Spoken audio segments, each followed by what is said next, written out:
Mic check, mic check, mic check. What up? This is John Sanders with Limitless Hoops. What's going on? First things first, our jerseys finally came in. Oh man, whose jersey is this? Number 41, is that Klay Thompson? I think we got Klay Thompson on the team. But yes, the jerseys are here, black and white, Limitless on them. I will get them packed away. I'll get them ready. And we have games this weekend. All right, for the games this weekend, I'll tell you the times, but these times might change, so I'll wait till tonight to give you guys definitive times.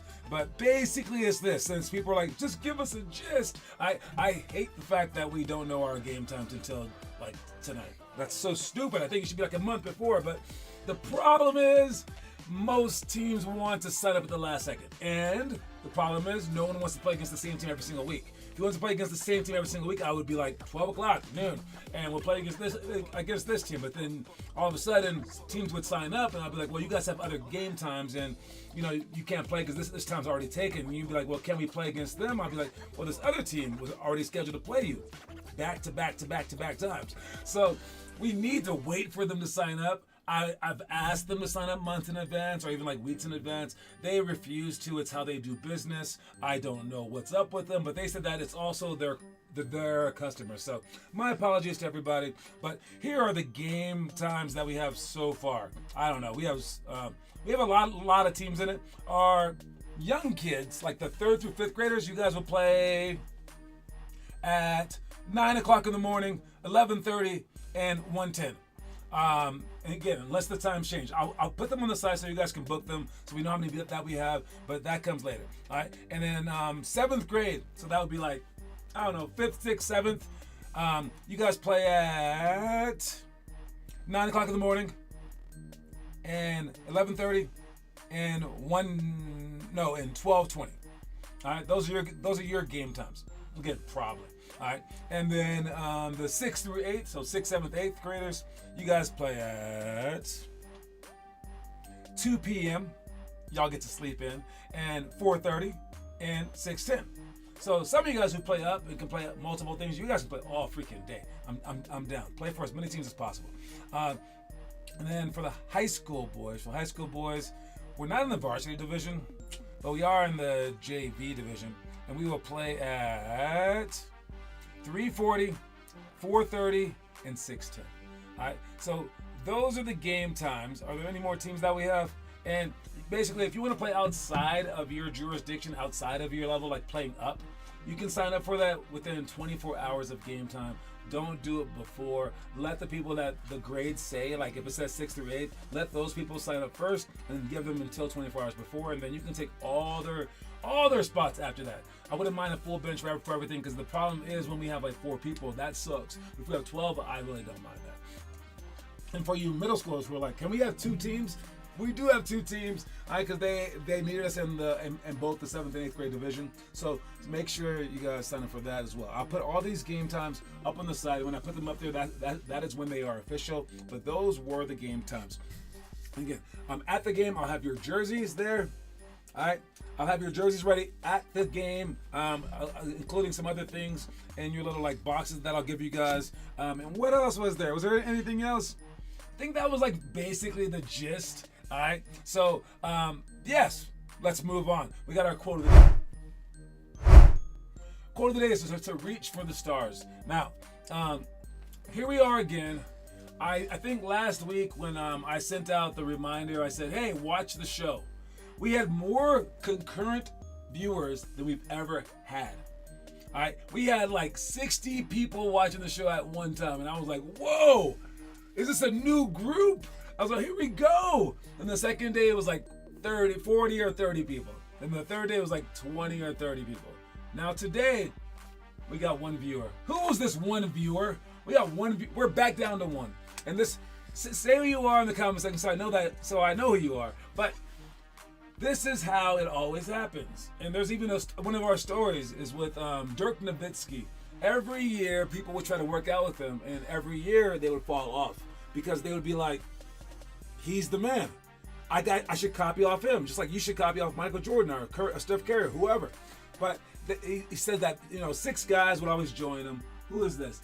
Oh, Perea. So we got Jethro in the audience. What's up, homie? All right. So yeah. So we would get people really, really hyped up at the beginning, like at the beginning of the new year.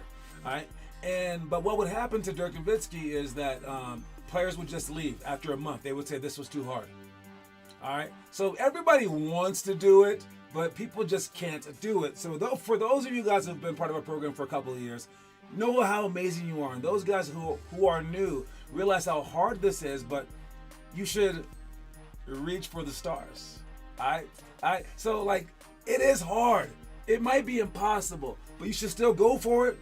So try to watch this show. Try to show up. Try to do the things, because you probably aren't meant to be an NBA basketball player. Okay, God didn't go, here you go. You get some magical dust on you. Nah. Chances are shows will be boring. The practices will be kind of like hard. The moves will be like difficult. The plays will be confusing. The games will be far away. The games will be difficult, and like all this other stuff will just happen, and you'll be like, oh, this isn't for me. Because some people go, oh my God, this show is amazing. I love it. And then it's the same show that you were watching, but they liked it.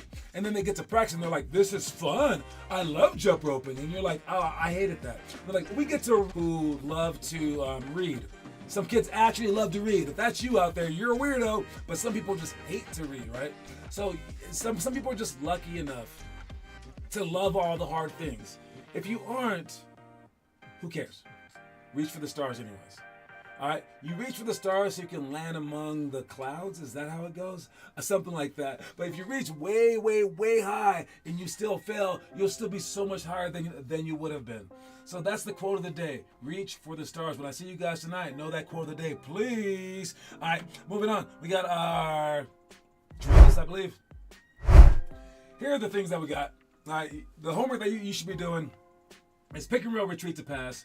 On our challenge section, we got all the pick and roll stuff. You can go through that and take the quiz. It's in our challenges section. All the pick and roll stuff. But for the homework, you should do retreat to pass. You can practice that, just the pass part or the dribble out part, and then the pass against the backboard to yourself, because that's the hardest part about it. Jump stop to corner option, jab to 3-option jumper, shots to box outs, Lana's moves, and one-on-one posts are also things. Now, over the course of the next couple of months, I finally got someone to film me, so we can complete all the workouts. So when you guys go to them on our homework page, you see the drills. Not every drill has a video for it, and I'm sorry. We've been trying to get groups that can do it. We've been trying to get time to do it. I've been too busy like teaching rather than like just filming. And I can't film myself. It's very, very hard. So we got someone to film for us. But today's workouts, they're all filmed. So you guys get to see those right now. So we got favorite underdog one-on-one. That's just a one-on-one game with the worst player shooting shots, and his shots count as his score as the other player runs, and then he gets tired when he comes back, and then they play one-on-one. But now the underdog should be winning because every shot that he makes counts toward his score. Then we got last second shots. We're gonna dribble in from half court and shoot like a countdown, 5, 4, 3, 2, 1. Then we're gonna catch it off of the catch, and then we're going to go off the run for all those last second shots. That's a very, very fun thing. Then weave rebounds is jumping up, being super athletic, figuring out some rebounds. Athletic spin to reverse is a very, very hard move. Pick and roll retreat then beat is one of the pick and roll things when two people double team you, but you go around a big guy, and then ball drop layup. Now to see all of those, let's take a look at them, okay? All right, first one we got is favorite underdog.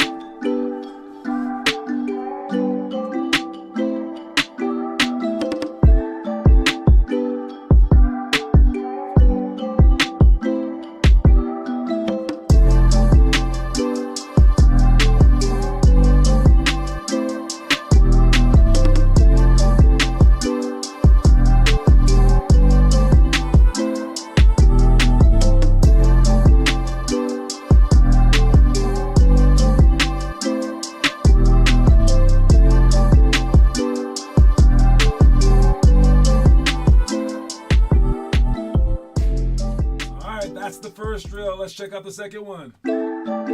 Last second shots. 3, 2, 1. Oh!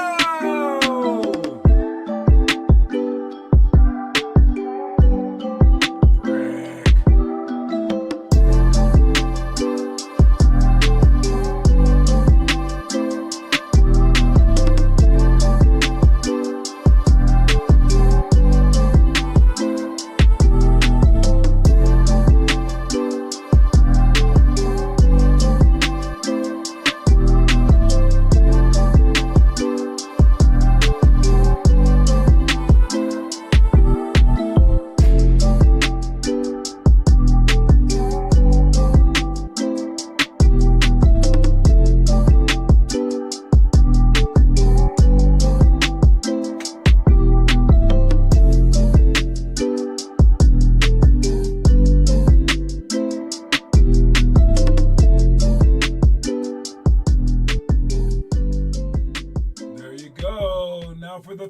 third drill. Moving on, moving on, moving on.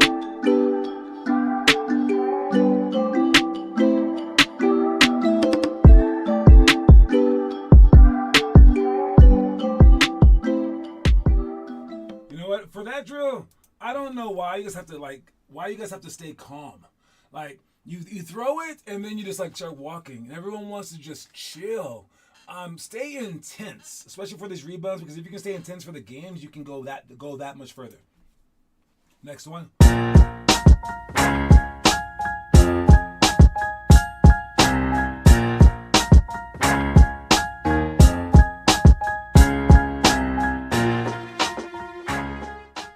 Super tough move, but you can try.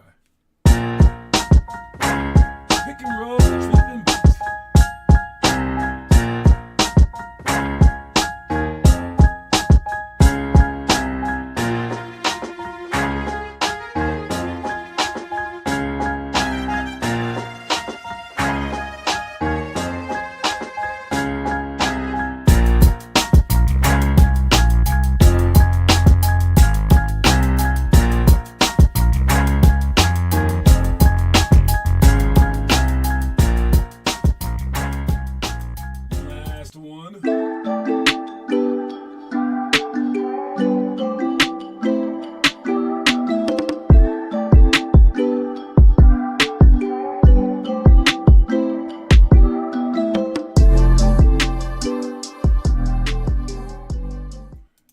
That's what we got. All right, so you guys, make sure that you guys show up tonight understanding those exact drills so we can get through it all as fast as we possibly can.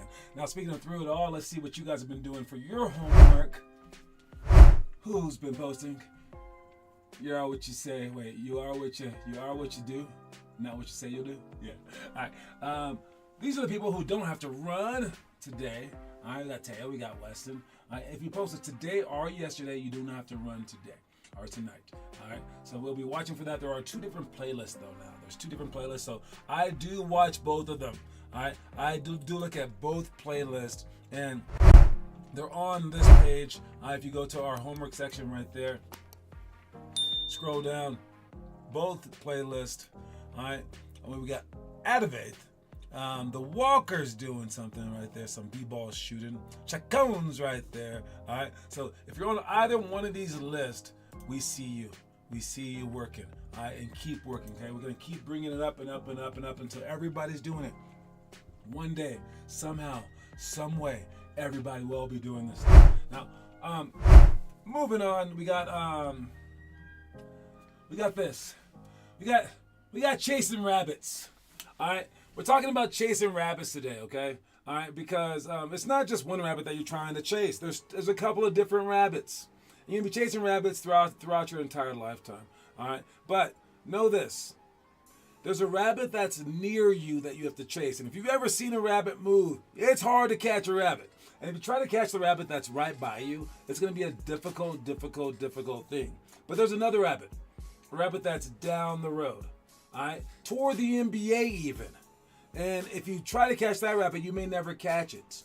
So what most people do is they try to catch the rabbit that's near them, and after they spend months and months and months doing it, they finally catch it and they realize they're no further along than they would have been. But however, if you strive for the rabbit that's further away, whether you catch it or not, you're moving yourself in a forward direction. So stop trying to catch the rabbit that's near you. Go for the rabbit that's far away. All right, the rabbit that's up there. So what I mean by that is, stop trying to win the third grade championship. And what I mean by that is, stop trying to just make your layups right now the way that you can by throwing the ball up like this. What I mean by now is, stop trying to just back off of defenders and hoping that they miss their three-pointers. What I mean by that is,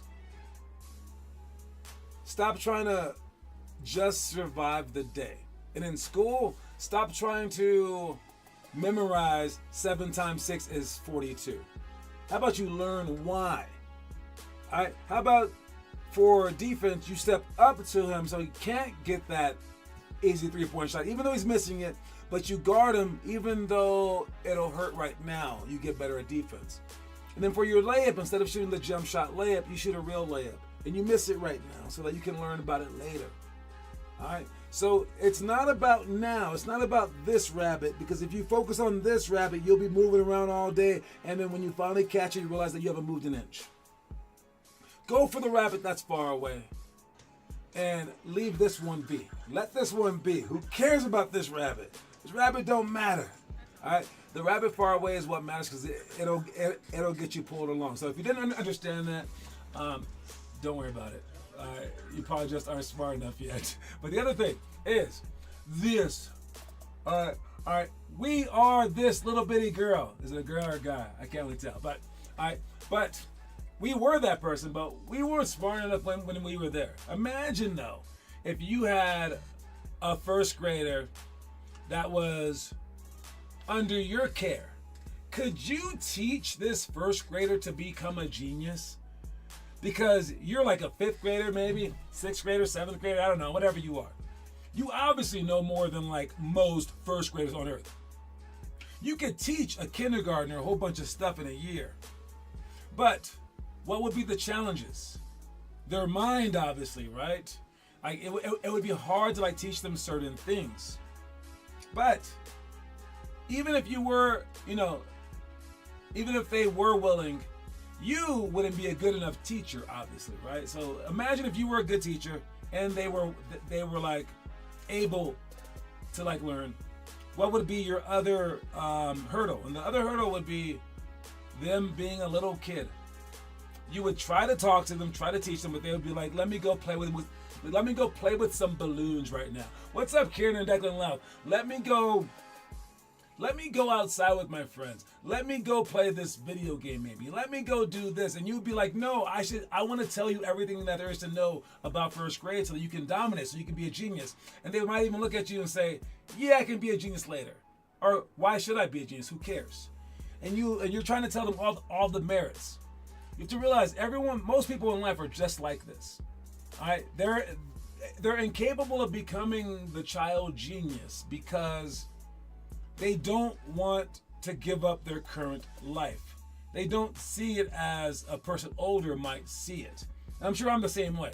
If some 70-year-old tried to teach me something, I would be like, what are you talking about? Blah, blah, blah. All right, it's how we are. And we have to learn things with experience. Only thing is that some kids learn faster. Some kids are mature.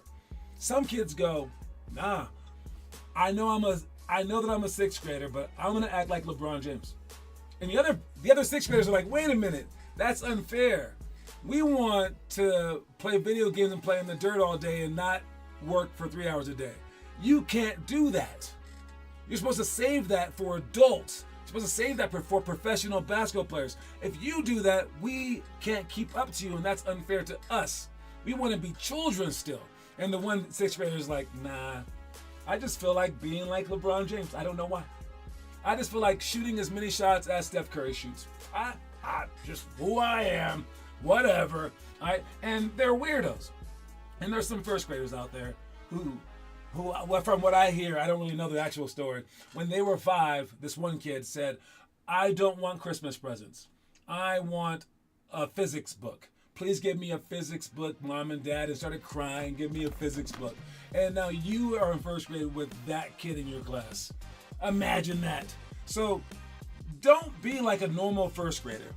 Be like this little smart fake kid who obviously is just a model or something like that, who's a genius. All right? You might as well be like that person. All right? Speaking of persons, speaking of stories, all right, let's go to our story of the day. Watch it. Our body is an instrument, and it's forged every day through everything you put it through. But if you train hard, you'll not only be hard, you'll be hard to beat.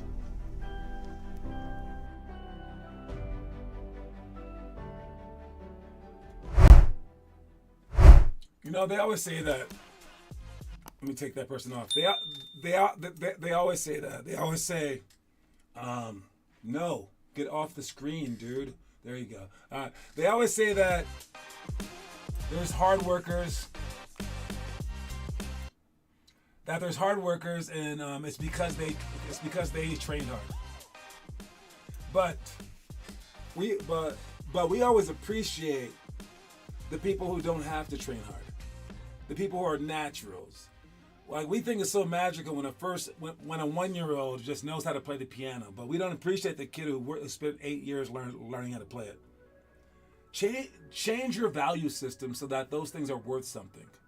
All right, and like that saying just went, it says that your body is an instrument. All right, and it's forged every day through everything you put it through. All right, so if you train hard, you'll not only be hard, but you'll be hard to beat. All right, and it's that perpetual work, the everyday work that just adds up to this point where you can't get beat. And I saw a little interview with Kobe Bryant talking about it. Kobe said he realized when he was young, I don't know how true this is. He says he realized when he was 13 that that there were so many games in the summertime. Now, I just gave you our game schedule. Some young kids can play up to like 9 games this weekend, okay? There's a lot of games. He says that there were so many games in the summertime that the games didn't matter. Now, I'm sure his dad told him that. It sounds like too smart of a kid. He said that the games didn't matter, and he goes, during the games, no one's getting better because all they're doing is working to the stuff that they're already good at because they're trying to win a game. So what he said he did was he worked on his weaknesses during the games. Was like, let me just go left-handed. Let me just do the things that I'm bad at. So because he felt like he wanted to practice. He's like, I want to practice during the games because I'm not getting practice up. And so he says, when you add up the years of playing like that, all these other 13-year-olds, when they're 18, they see Kobe Bryant and they're like, wait, how are you so much better than me now? You were the same as me when we were 13. And then they get to a point where it's too late. He's already so far ahead that you can do nothing about it. And that's what it means that you'll be not only hard, but you'll be hard to beat. Because if you put in that daily work, there's only so many days in people's lives. There's only so many days until it just doesn't add up anymore. All right, and that's what we do here. That's what you should strive to do everywhere. Actually, like in every realm of life, you want to outwork your competition until they can work no more. All right. Moving on to our trivia question today. After winning his second MVP, this player was traded to another team where he immediately won his third MVP and a championship. That's actually pretty crazy. Who is this guy? Who is he? Who is this? Who is this MVP level of player? He must have been toxic. So he won an MVP award, okay? I won't tell you what year. But then he won another MVP award like a few years later. Right after winning that MVP award, he gets traded. Like he's the best player on his team. That's the guy. That's the guy right there. It's Moses Aloysius Malone. Yes, he won the MVP in 1978. Then he wins it again in 1981 for the Houston Rockets. And then the very next year, he gets traded to the Philadelphia 76ers because they were just stacking their team, obviously, with the MVP. Now, he's a different type of MVP because he's a rebounding MVP, so he was like that big a scorer, but he also scored a lot of points too, so I don't know. I don't know what finagling went down to allow that guy on that team to beat my Lakers, but it happened. I can't complain about it anymore. But that's carrying the second point. And not only did they win the championship, he won another MVP award the very next year. So that's the story of the MVP who got traded, the two-time MVP who got traded. It's like trading Jokic. Crazy. And then wins a championship the very next year, still getting the MVP. Just the best player in basketball, however way you see it. It is what it is. All right, Moses, Mr. Underrated Malone. All right, moving on. What do we have? Oh, we have our list of things that we're gonna do over the next few days or so. Our event calendar. All right, You can check out our events under member events. All right, member. All right, that's not what member means. All right, but you can see the attendance right there, but you can also see the view events button. Click the view events button. It pulls all this stuff up, and we have workout tonight in Broomfield, but nothing in the Centennial area because of 9/11. Apparently, Broomfield doesn't care about 9/11. They forgot. They didn't remember. All right, but yes, but at least we can work out, so we are there. And then on Friday the 13th, we got 2 practices there. But this weekend, as I said before, I'll tell you the game times again. You know what? Just rewind the tape. Rewind. I said all the game times at the beginning of the show, but we have a ton of games. They're not solidified until I put them on the website, though. So tonight is when I'll add them to the website. I'll mention it during tonight's workouts, but that's everything there. Then I'm taking a look at the attendance. At the attendance page, you get to see who's leading the attendance, and we still got Teo. Teo's in charge. All right, Joey's right there. Then Mason. Then we got Josh. Romelo's up there. Noah, Trenton. All right, all the characters. All right, birthdays. Oh no. Oh, all the all-timers list. Any local members on the all-timers list? Noah. Yes, he's still climbing the ranks of the all-timers list. Great job, Noah. Upcoming birthdays. We got Luke Jones coming up here.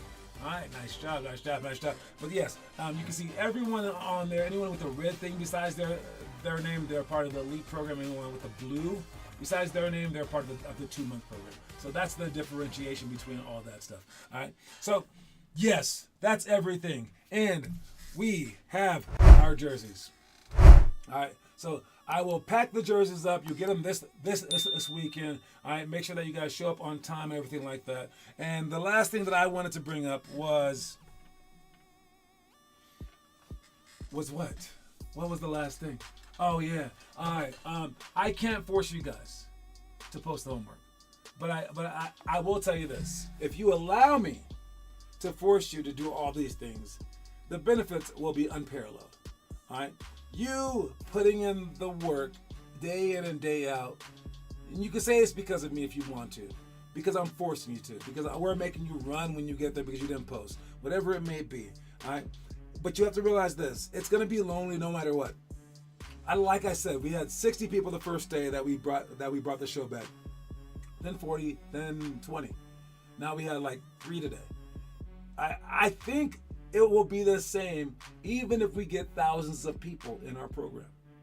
I don't think you can convince more than a few people to put in a Kobe Bryant level of work. Because look at the NBA. You get the best players on earth, right? That's a great start. You got the best players on earth. That's an extremely good start. Then you give them tons of money. That's a good start, but it could also be bad, I suppose. And how many of those guys work outside of practice? Like, that's crazy. It should be like every last one of them work outside of practice. I mean, I'm saying like just outside of their specified hours. I bet you it's like half, which is an amazing number, but half? And then how many people put in the Steph Curry level of work or the LeBron James level of work? From what I hear, it's less than 20. Out of the 400 players in the NBA, it's less than 20 that will do that level of work, and that's insane. Okay? And I brought it up last time, and I brought it up over on campus, and I'll bring it up tonight. All right. There are 2 different types of mindsets that you can have. One mindset is the ego mindset, where if you do badly, you'll be embarrassed. The other mindset is the mastery mindset, where if you do poorly, that's just another opportunity to learn. You want to be perpetual with your effort and with your strong mind, so that you can keep going through everything. So if something bad happens, if you have setbacks, just say, okay, what's the answer? Okay, why is this the answer now? Okay, thank you for teaching me that. Okay, now I know this. Okay, now I know how to beat a double team. Now I can figure this out. And you keep going forward and forward and forward and forward until you can't go no more. And with that said, we can't go no more. But we will talk about the quote of the day. It's reach for the stars. I'll see you guys soon. Anyone coming to the Broomfield workout, I'll see y'all there. And don't forget, keep working. Games will be on the website by tonight. Late tonight, maybe? I don't know. It's whatever they say. All right, but that's my time. I'll talk to y'all later, man. Peace.